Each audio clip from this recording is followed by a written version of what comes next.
Hello दोस्तों, मैं अतुल शर्मा स्वागत करता हूं आपका आपके YouTube channel study with Atul Sharma में। दोस्तों, हम प्रीवियस वीडियो में एक्सरसाइज 1.1 फिनिश कर चुके हैं और अब हम इस वीडियो में एक्सरसाइज 1.2 स्टार्ट करने से पहले कुछ बेसिक कंसेप्ट समझ लेते हैं, जिससे हमको एक्सरसाइज 1.2 के क्वेश्चंस सॉल्व करने में आसानी हो जाए। तो दोस्तों चलो समझते हैं, इसमें क्या एक टर्म आएगा आपको, अंकगणित की आधारभूत प्रमेय क्या है। अंकगणित की आधारभूत प्रमेय आपको डिस्प्ले हो रखी है, तो अब एक बार परिभाषा या डेफिनेशन पढ़ के देखते हैं क्या है। प्रत्येक भाज्य संख्या को अभाज्य संख्याओं के गुणनफल के रूप में व्यक्त या गुणनखंडित किया जा सकता है। यह गुणनखंड अभाज्य गुणनखंडों के आने वाले क्रम का बिना अद्वितीय होता है।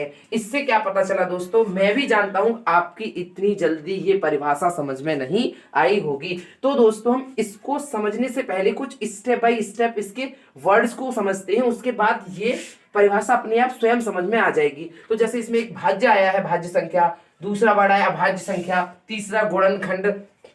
अब गुणनखंड हम निकालते कैसे हैं? निकालने के लिए हमें ये पता होना चाहिए कौन सी संख्या 2 से विभाजित हो सकती है, कौन सी 3 से, कौन सी 4 से, कौन सी 5 से। तो हमें विभाज्यता के नियम पता होना चाहिए। तो हम स्टेप बाय स्टेप इन सबको समझते हैं। सबसे पहले समझेंगे हम भाज्य संख्या। क्या समझेंगे दोस्तों? भाज्य संख्या। भाज्य संख्या। सेकंड स्टेप में हम क्या समझेंगे? अभाज्य संख्या। अभाज्य संख्या। और थर्ड स्टेप में, क्योंकि हमें गुणनखंड निकालना है किसी संख्या, तो विभाज्यता के नियम। थर्ड स्टेप में विभाज्यता के नियम। विभाज्यता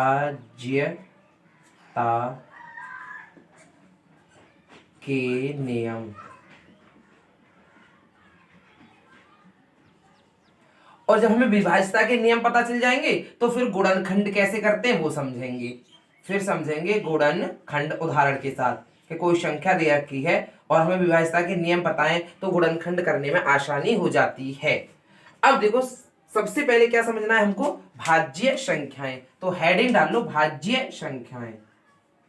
भाज्य संख्याएं। भाज्य संख्या। अब भाज्य संख्या क्या है दोस्तों? वे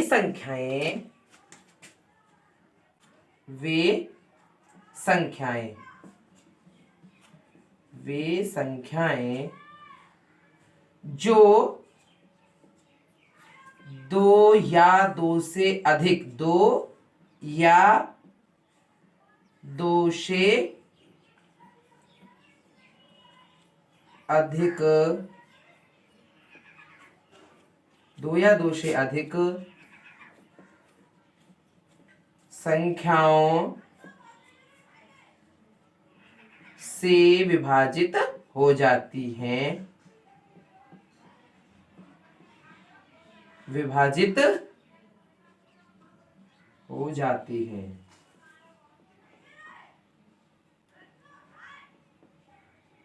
भाज्य संख्याएं कहलाती हैं।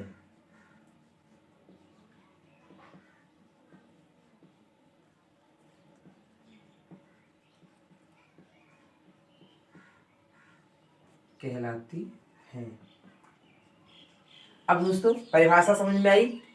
वे संख्याएं जो 2 या 2 से अधिक संख्याओं से विभाजित हो जाती हैं, भाज्य संख्याएं कहलाती हैं। जैसे कोई हमने एक नंबर ले लिया, 10 ले लो भाई, 10 ले लो। अब ये 10 भाज्य संख्या है या नहीं, ये हमें कैसे पता चलेगा? देखो, ये 1 से विभाजित हो जाएगी, 2 से विभाजित हो जाएगी, और ये 5 से भी हो जाएगी, और 10 से। देखो, 1 से तो 10 बार होगी, 2 से 5 बार हो जाएगी, 5 से 2 बार हो जाएगी, और 10 से 1 टाइम। तो हमें पता चल गया, क्या पता चला? ये जो 10 संख्या है वो कितनी संख्याओं से विभाजित हो रही है? 1 2 3 4। और परिभाषा क्या कहती है? कि वे संख्याएं जो 2 या 2 से अधिक संख्याओं से विभाजित हो जाती हैं, भाज्य संख्या क्या कहलाती है। अतः 10 क्या है? एक आपकी भाज्य संख्या। एक 9 लेके देखते हैं, 9 देखते हैं कि भाज्य है या अभाज्य। अभाज्य तो मैं आपको समझाऊं, पहले ये देखते हैं भाज्य है या नहीं। तो 1 से डिवाइड हो जाएगी, 3 से भी हो जाएगी और 9 से भी। तो ये 9 क्या है, एक आपकी भाज्य संख्या। तो भाज्य संख्या समझ में आया, वे संख्याएं जो 2 या 2 से अधिक संख्याओं से विभाजित हो जाती हैं या कट जाती हैं या डिवाइड हो जाती हैं, वे सभी संख्याएं भाज्य संख्या कहलाती हैं। अब हम समझेंगे क्या अभाज्य संख्या किसे कहते हैं। तो अगली हेडिंग डाल लो दोस्तों, अभाज्य संख्या। अभाज्य संख्या। अब दोस्तों इसमें क्या है, वे संख्या जो एक से और स्वयं से मतलब खुद से विभाजित होती हैं और किसी तीसरी संख्या से विभाजित नहीं होती, वे संख्याएं अभाज्य संख्या कहलाती हैं। तो परिभाषा लिख लेते हैं दोस्तों, वे संख्याएं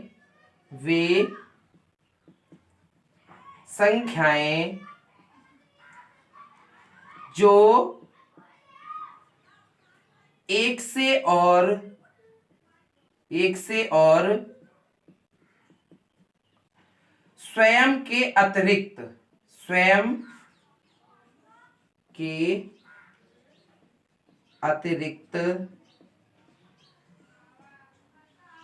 किसी तीसरी संख्या से विभाजित नहीं होती, किसी तीसरी संख्या से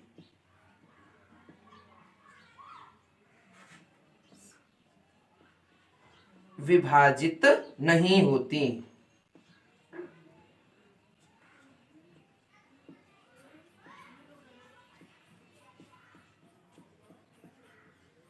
विभाजित नहीं होती, अभाज्य संख्या कहलाती हैं। अभाज्य संख्याएं कहलाती हैं।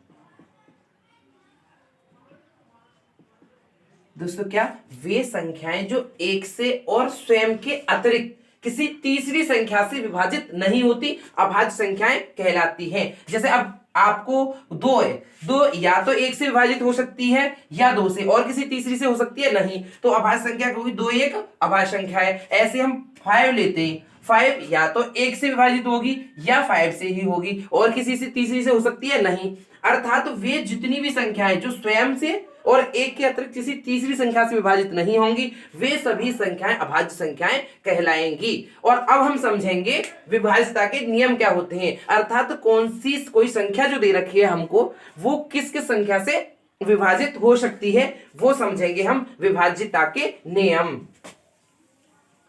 तो अब हेडिंग डालो दोस्तों, विभाज्यता के नियम।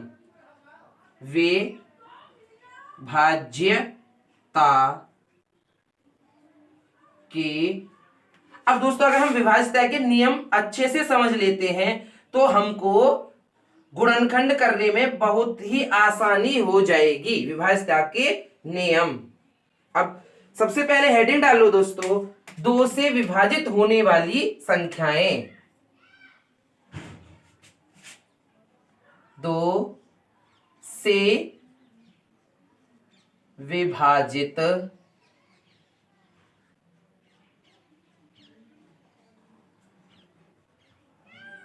होने वाली संख्याएं, होने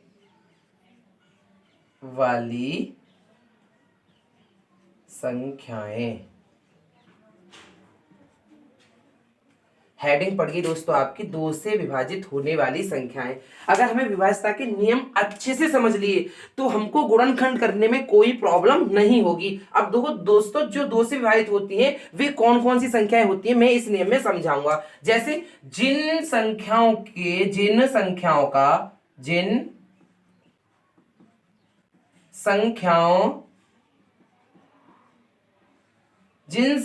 का इकाई का अंक, इकाई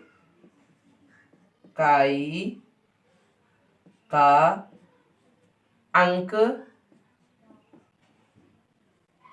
या तो 0 हो या 2, 0 के बाद जो सम संख्याएं होती हैं उसके रूप में हो, 2, 4, 6, 8। मतलब जिन संख्याओं के इकाई का अंक या तो 0 होगा या 2 होगा या 4 होगा या 6 होगा या 8, इनमें से अगर एक कोई भी होगा तो वो संख्या 2 से विभाजित हो जाएगी। हो तो वह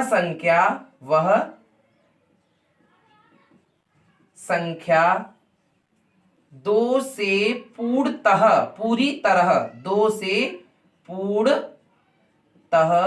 विभाजित हो जाएगी।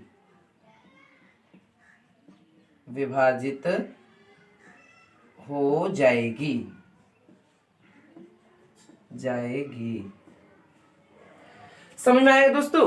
कोई संख्या दे रखी है हमको, मान लो ये संख्या देती है 6, 5, 3, 8।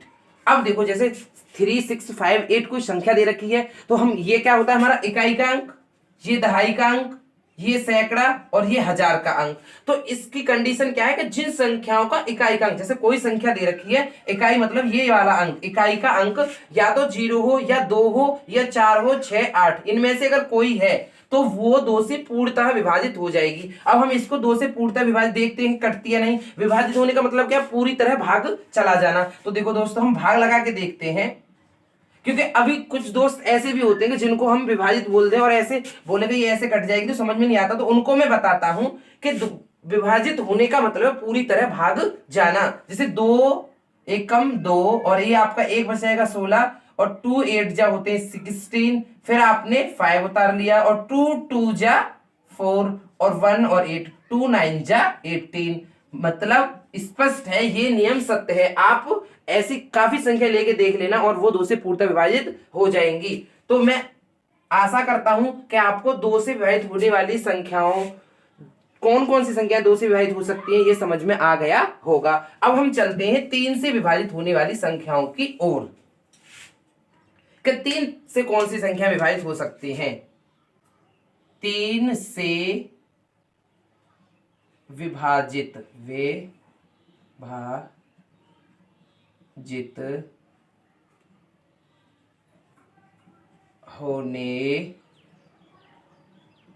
वाली संख्याएं। देखो दोस्तों 2 का हमें समझ में आ गया, 3 का कौन सी हो सकती है? तो 3 से वे सभी संख्या विभाजित हो सकती हैं अगर उन संख्याएं, जैसे कोई संख्या दे रखी है, उनके अंकों का योग 3 से विभाजित हो जाए। तो इसमें क्या लिखोगे? 3 से वे सभी संख्याएं विभाजित हो जाती हैं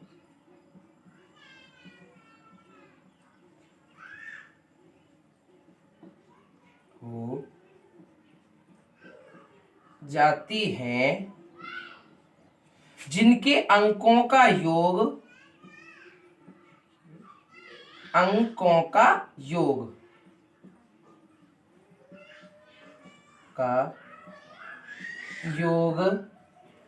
अगर 3 से विभाजित हो जाए,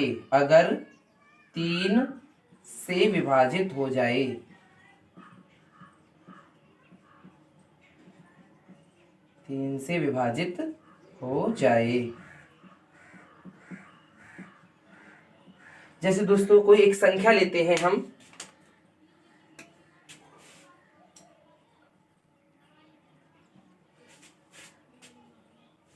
अब 93 कोई संख्या लेते हैं, एक और या फिर और कोई संख्या लेते हैं, इसको पूरी थोड़ा एक और एक्स्ट्रा कर लेते हैं, 93 में 3 और ले लेते हैं। अब ये हमको पता कैसे करना है कि ये 3 से डिवाइड हो जाएगी या नहीं होगी। तो हमने परिभाषा में क्या है कि 3 से वे सभी संख्या विभाजित हो जाती हैं जिनके अंकों का योग 3 से विभाजित होता है। तो इसका अंक ये है 3, मतलब 3 + 9 और +3, यही तो इसके अंक है संख्या के। इनका पहले करेंगे सम।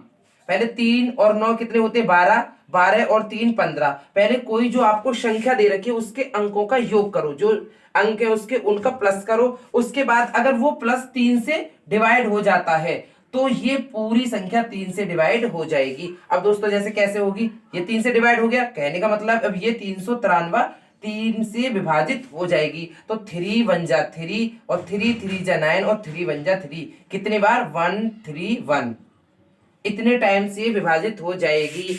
दोबारा रिपीट करता हूं, 3 से वे सभी संख्या विभाजित हो जाएंगी जिनके अंकों का योग, जैसे आपको कोई भी संख्या दे रखी है, मान लो कोई भी कितनी भी बड़ी हो, उसके अंकों का योग करो, 4 को इसमें जोड़ो, मतलब 4 और 3 7 और 7 और 5 12, 12 और 6 18 और 3 21। अब ये योग आया 21। अगर इसका योग 21 3 से डिवाइड हो रहा है तो 100% श्योर है ये संख्या 3 से डिवाइड हो जाएगी। इसका मतलब ये संख्या 3 से डिवाइड हो जाएगी। तो 3 से विभाजित होने वाली संख्याओं के में कोई कंफ्यूजन नहीं रहा होगा। अब बढ़ते हैं हम 4 से विभाजित होने वाली संख्याओं की ओर। अब दोस्तों 4 से विभाजित होने वाली संख्याएं, 4 से विभाजित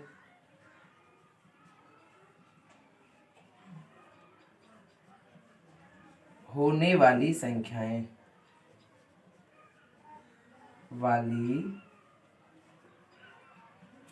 संख्याएं दोस्तों 4 से कौन सी संख्या विभाजित हो जाएंगी? 4 से वे सभी संख्याएं विभाजित हो जाती हैं। 4 से वे सभी संख्याएं विभाजित हो जाती हैं।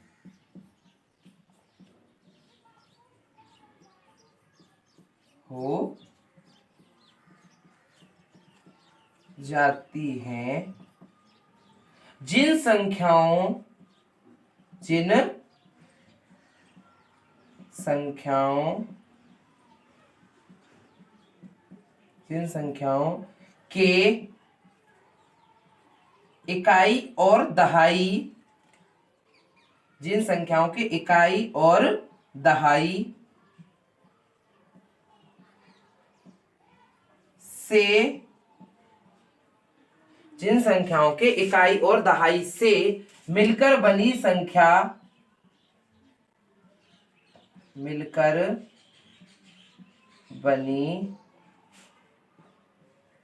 संख्या विभाजित हो जाती है।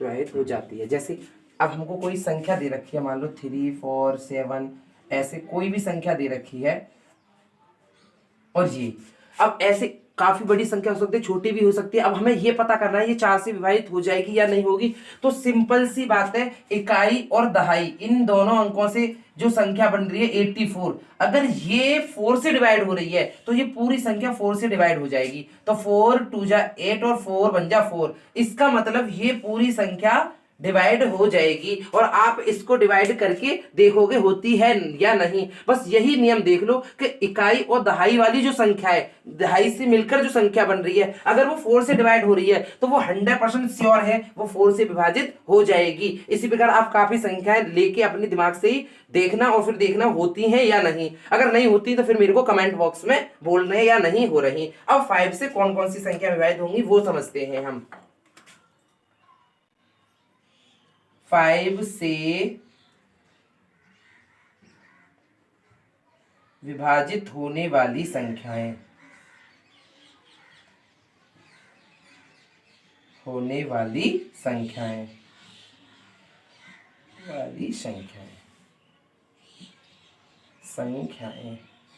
अब दोस्तों हम समझेंगे ये 5 से कौन कौन सी संख्या विभाजित हो सकती है।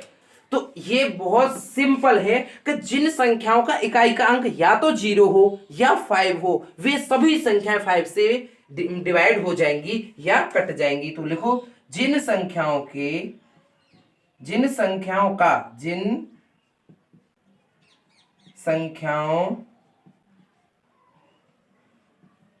का इकाई का अंक,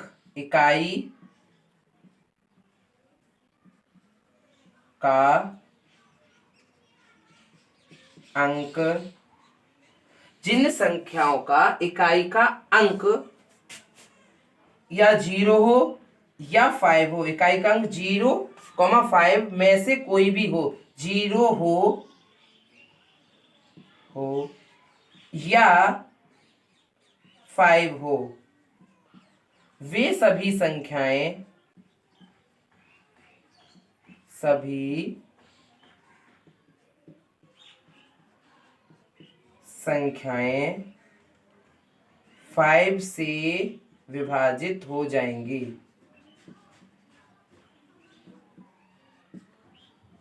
विभाजित हो जाएंगी। तो 5 से कौन कौन सी संख्या विभाजित हो जाएंगी दोस्तों? जिन संख्याओं के इकाई का अंक या तो 5 0 हो या 5 हो। जैसे कोई भी संख्या लिख रही है, मान लो 6 2 3 1 या 5। अब देखो सबसे पहले आपको बस इकाई का अंक देखना है। क्या देखना है? इकाई का अंक। इकाई का अंक या तो 5 हो या फिर 0 हो। जैसे एक ये संख्या ले लो, कोई सी भी 0। अगर इनमें से इकाई का अंक 5 या 0 में से कोई भी है तो वो पूरी संख्या 5 से डिवाइड हो जाएगी। आपको खुद करके देखना इन दोनों संख्याओं को, ये 5 से होती है या नहीं, फिर मेरे को कमेंट बॉक्स में बोलना हुई या नहीं। अब हम देखते हैं 6 से विभाजित होने वाली संख्याएं। 6 से विभाजित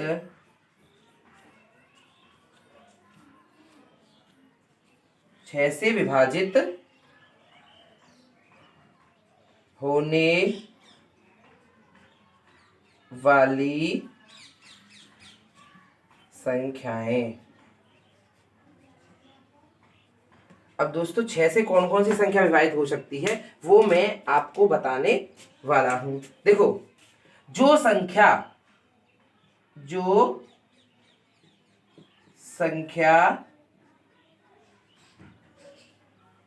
2 से और 3 से पूर्णतः विभाजित हो जाए, विभाजित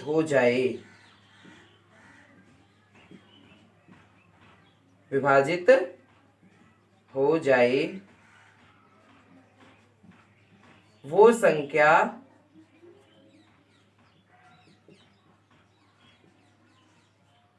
6 से विभाजित हो जाएगी। 6 से विभाजित हो जाएगी।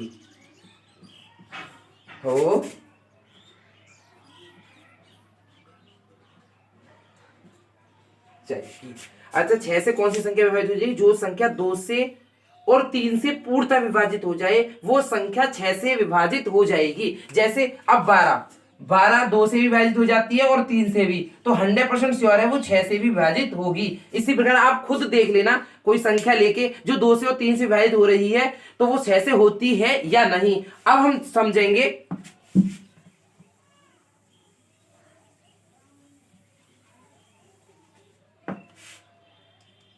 7 से विभाजित होने वाली संख्याएं। 7 से विभाजित होने वाली संख्याएं।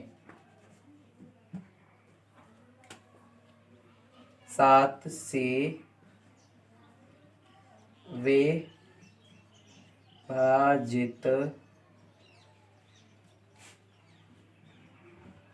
होने वाली संख्याएं। 7 से विभाजित होने वाली संख्याएं। हाँ तो दोस्तों, 7 से विभाजित होने वाली संख्याओं में एक आपको ट्रिक समझनी पड़ेगी। ट्रिक क्या है? कुछ नहीं है, कुछ एक नंबर याद करना पड़ेगा आपको। 1 3 2 ये नंबर याद करना पड़ेगा। उसके बाद एक क्रम चलेगा -1 -3 -2, फिर यही 1 3 2, फिर -1 -3 -2, यही क्रम चलता रहेगा। अब जैसे हमको कोई संख्या दे रखी है, वो उदाहरण से समझते हैं, 343। अब ये देखनी हमको, ये 7 से विभाजित हो जाएगी या नहीं। तो सबसे पहले हमको क्या करना है? इकाई का अंक, दहाई का अंक होता है ये सैकड़ा, ये इकाई का अंक होता है दोस्तों, ये दहाई का अंक, ये सैकड़ा का अंक, फिर हजार का अंक आता है, फिर 10,000, फिर लाख। इसी प्रकार ये क्रम चलता रहता है। ऐसे ही इकाई के अंक में आपको यहां से इकाई के अंक में 1 का गुणा करना है, दहाई के अंक में 3 का गुणा, सैकड़ा के अंक में 2, फिर हजार के में -1, यही क्रम चलता रहेगा। उनका गुणा करके फिर उनका योग अगर 7 से डिवाइड हो जाए तो वो संख्या 7 से विभाजित हो जाती है। जैसे अब हम समझते हैं 343 हमको दे रखी है, 343, तो हमें इकाई के अंक में कितना गुणा करना है? 1 का, प्लस दहाई के अंक में 3 का मल्टीप्लाई, फिर प्लस। अब जो हमारा सैकड़ा का अंक है उसमें 2 का मल्टीप्लाई करना है। इसी प्रकार अगर 1000 का अंक इस संख्या में होता तो -1 का, फिर 10,000 का होता तो -3 का गुणा करते, फिर अगर लाख का होता तो -2 का, इसी क्रम में चलते रहते। अब इनके अंकों का योग करेंगे। 3 1 जा 3 प्लस 3 4 जा होते हैं दोस्तों 8, 3 4 जा 12, 3 4 जा 12 और 3 2 जा दोस्तों होते हैं 6। अब इनको ऐड करो, 12 और 6 18 और 3 होते हैं 21। अगर दोस्तों ये 21 7 से कट गया, इसका मतलब ये 7 से कट गया, तो इसका मतलब ये 343 जो संख्या है वो 7 से 101% डिवाइड हो जाएगी। अब दोस्तों देखते हैं ये होती है या नहीं होती। 343 7 से काट रहे हैं हम, 7 चौका 28 होते हैं दोस्तों, और आपको 14, 14 में से 8 जाएंगे तो 6 बचेंगे, और यहां कुछ नहीं, और 7 नियम 63। कंफर्म हो गया, ये संख्या कट जाती है। ये नियम इसी प्रकार चला रहता है, प्रयोग करते जाओ और ये संख्या कट जाएगी। अब इसको हम लिखेंगे कैसे? अगर किसी, देखो, किसी संख्या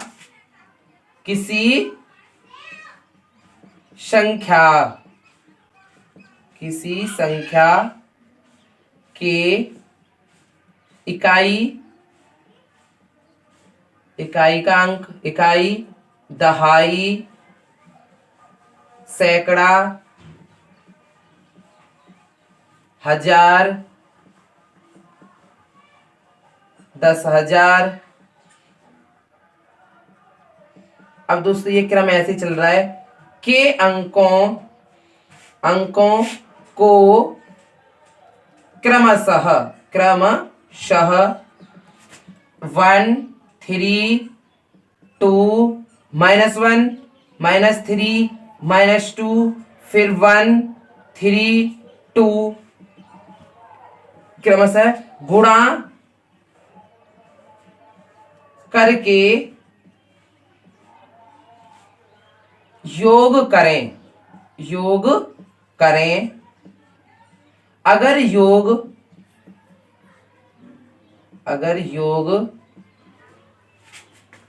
7 से विभाजित हो जाता है,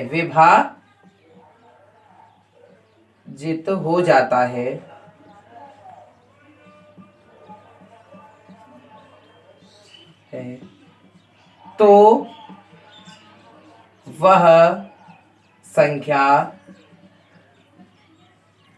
7 से विभाजित हो जाएगी।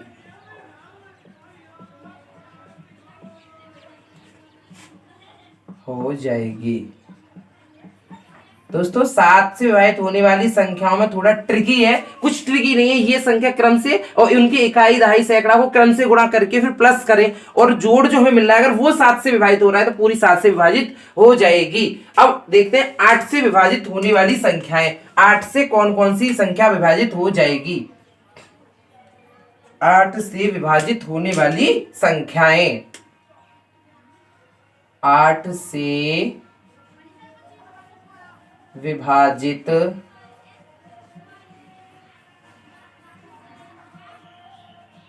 होने वाली संख्याएं।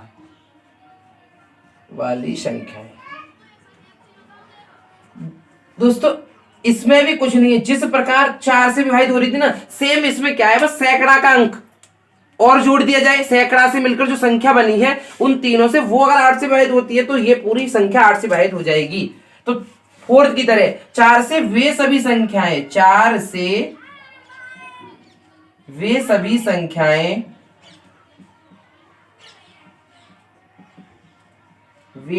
संख्याएं विभाजित हो जाती हैं,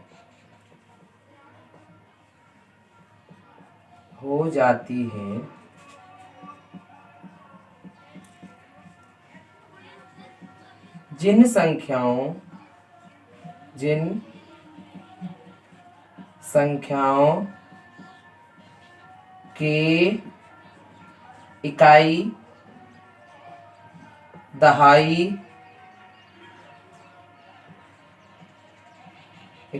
दहाई और सैकड़ा से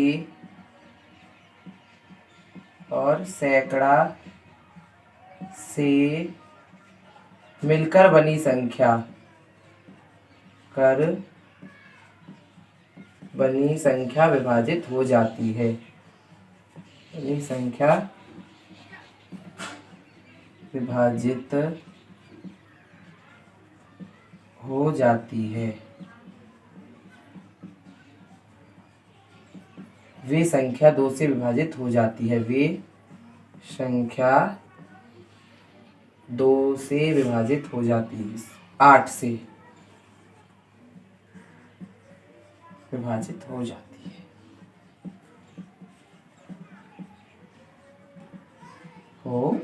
है। दोस्तों इसलिए में भी कुछ नहीं है, बस 4 की तरह है कि उसमें इकाई और दहाई से जो संख्या मिलके बन रही थी, अगर 4 से डिवाइड हो रही थी तो पूरी संख्या, इसमें बस सैकड़ा का अंक और जोड़ लो। अगर इकाई दहाई सैकड़ा, अगर कोई संख्या है उसका इकाई दहाई सैकड़ा का अंक मिलके जो संख्या बना रहे हैं, अगर वो 8 से डिवाइड हो रही है तो 8 से विभाजित हो जाएगी। अब देखते हैं 9 से विभाजित होने वाली संख्या। 9 से विभाजित होने वाली संख्या, विभाजित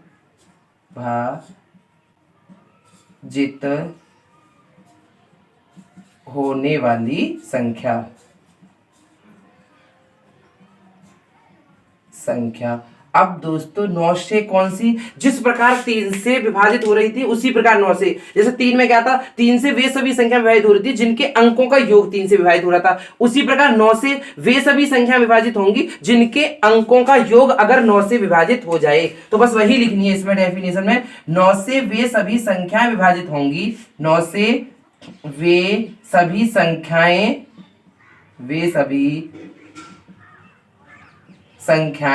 विभाजित हो जाती हैं। संख्याएं विभाजित हो जाती हैं। विभाजित हो जाती हैं। 9 से वे सभी संख्याएं विभाजित हो जाती हैं जिनके अंकों का योग, जिनके अंकों का योग 9 से विभाजित हो जाए। योग 9 से विभाजित हो जाए।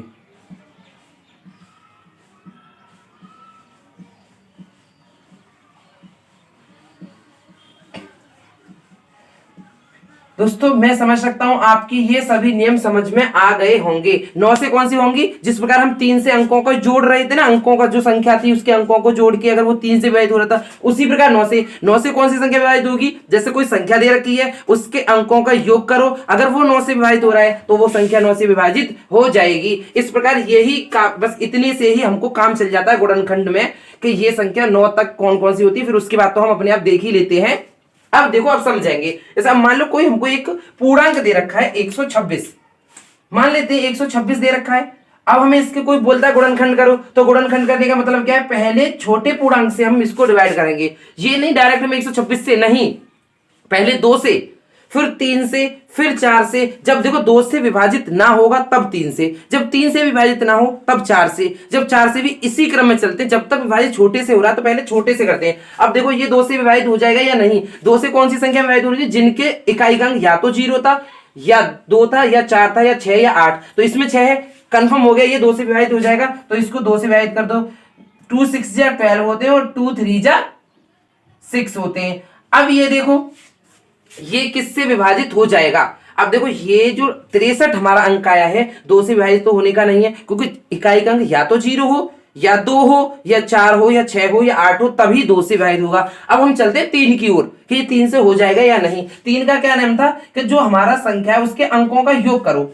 अब संख्या एक इकाई अंक 3 है, ये अब ये बैठ रहा है 9, अगर ये 3 से विभाजित हो रहा है तो ये 3 से कट जाएगी, कंफर्म ये 3 से कट जाएगी। तो अब इसे काट लेते हैं, तो 3 दूनी 6 होते हैं और 3 एकम 3।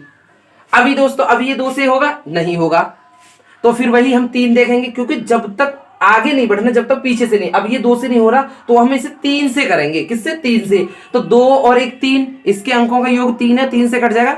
100% श्योर होगा ये आपकी 3 से पूर्णतः विभाजित हो जाएगी। तो 3 सत्ते 21। अब देखो दोस्तों, अब ये देखेंगे ये 7 जो है किस किस से डिवाइड हो जाएगा, 2 से हो जाएगा, नहीं, 3 से, योग 3 से नहीं हो रहा, नहीं, 4 से नहीं हो सकता, 5 से भी नहीं। 5 से कौन सी होती है, जिनके पीछे 0 या 5 हो। 6 से बिल्कुल नहीं, जो 2 से और 3 से ही नहीं हो रही तो 6 से क्यों होगी? तो ये 7 7 से ही डिवाइड होगी एक बार। अब ये क्या है आपको देखो 2 से 16। अब 126 को हम कैसे लिख सकते हैं? 126 बराबर 2 गुणा 3 गुणा 3 गुणा 7, यही तो है। अब देखो ये 126 क्या है? भाज्य संख्या, क्योंकि इसको कौन कौन सी संख्या डिवाइड कर रही है? 2 3 3 7। भाई 3 संख्या डिवाइड कर रही है, 1 भी करेगी, इस प्रकार ये भाज्य हो गई। अब इसके गुणनखंडों को देखते हैं कि ये कौन से हैं। 2 कौन सी थी? अभाज्य संख्या थी, क्योंकि ये 1 से या स्वयं से डिवाइड होगी। 3 ये भी अभाज्य संख्या थी, ये भी अभाज्य संख्या है, ये भी अभाज्य संख्या है। तो इसका मतलब प्रमेय क्या कहती है कि प्रत्येक भाज्य संख्या को अभाज्य संख्याओं के गुणनफल, देखो ये अभाज्य संख्या है ना, ये भाज्य है, लेकिन जो गुणनफल आए हैं वो सभी अभाज्य संख्याएं आई हैं, गुणनफल के रूप में व्यक्त या गुणनखंडित किया जा सकता है। यह गुणनखंड अभाज्य गुणनखंडों के आने वाले क्रम के बिना अद्वितीय होता है। इसका मतलब यह है, अगर हम इस वाले क्रम को ना देखें, क्या करें? इस वाले क्रम को ना देखें तो इस प्रकार गुणनखंड करने की केवल एक ही विधि होगी। अब जैसे ये आपके समझ में नहीं आया तो मैं समझाता हूं। अब 126 को हम अगर इसके क्रम को देखने लग जाए तो ऐसे भी तो लिख सकते हैं 2 गुणा 7 गुणा 3 गुणा 3। अगर हम क्रम को ध्यान में ना दें, आने वाले क्रम के बिना, ये इसकी अद्वितीय होगा। अद्वितीय का मतलब ये होता है अगर हम इसके क्रम पे ध्यान ना दें तो इसको केवल एक ही विधि है जो इसे इस प्रकार लिखा जा सकता है। जब हम इसके क्रम को ध्यान देने लग जाएंगे तो इसे अवरोही क्रम में भी लिख सकते हैं, आरोही क्रम में भी लिख सकते हैं, फिर तो 2 विधि हो जाएंगी। बस ये यही समझा रहा है कि अभाज्य गुणनखंडों के आने वाले क्रम के बिना अद्वितीय होता है। जब हम इसका क्रम पे ध्यान ना देंगे तो अद्वितीय का मतलब होता है केवल एक ही, वो एक ही विधि ऐसी होगी जिसको एक ही प्रकार से लिखा जा सकता है जब हम क्रम पे ध्यान ना दें। तो ये समझ में आई दोस्तों अंकगणित की आधारभूत प्रमेय। अंकगणित की आधारभूत प्रमेय कुछ नहीं है, प्रत्येक भाज्य संख्या, ये जो भाज्य संख्या है ना, प्रत्येक भाज्य संख्या को उसके संख्या को अभाज्य संख्याओं, ये सारी अभाज्य संख्याएं आएंगी, कितनी भी करके देख लेना, अभाज्य संख्याओं के गुणनफल के रूप में व्यक्त किया जा सकता है। और दूसरी पॉइंट क्या कहता है? यह गुणनखंडों के आने वाले अगर क्रम को ध्यान में ना रखा जाए कि कौन सा किस क्रम में आ रहा है तो ये एक अद्वितीय होता है, अर्थात ये एक ही प्रकार से लिखा जा सकता है अगर हम इसको क्रम को ध्यान ना दें। अगर क्रम को ध्यान देंगे तो ये काफी सारा प्रकार से लिखा, पहले 3 को लिख लो, अवरोही में लिख लो, आरोही में लिख लो। तो ये हमारी अंकगणित की आधारभूत प्रमेय कहती है कि प्रत्येक भाज्य संख्या को उसके अभाज्य संख्या के गुणनफल के रूप में व्यक्त किया जा सकता है, और अगर उसके क्रम को ध्यान में ना रखा जाए तो वो केवल अद्वितीय होता है, अर्थात एक ही विधि है जो हम उस विधि से इसको लिख सकते हैं। तो अगर दोस्तों ये समझ में नहीं आया हो, फिर मैं कहता हूं अगर ये जो अभाज्य विभाज्यता के नियम समझाए हैं मैंने, इनको अच्छे से कर लेना तो गुणनखंड में बिल्कुल दिक्कत नहीं आएगी आपको। और ये अगर आपको अच्छा लगा हो मेरा समझाने का तरीका तो प्लीज बहुत ज्यादा से ज्यादा इस वीडियो को शेयर करो और लाइक करो और चैनल को सब्सक्राइब करो, और थैंक यू, और बेल आइकन दबाना ना भूलें। और मैं फिर कहता हूं कमेंट बॉक्स में अगर कोई क्वेरी है इससे संबंधित तो प्लीज कमेंट बॉक्स में कमेंट करें, मैं उसको 100% सॉल्व करूंगा। थैंक यू दोस्तों, मैं मिलता हूं नेक्स्ट वीडियो में आपको इसके अंकगणित की आधारभूत प्रमेय के अनुप्रयोग, मतलब इससे हम अनुप्रयोग में क्या क्या इससे हम सॉल्व करते हैं उसके साथ। थैंक यू दोस्तों।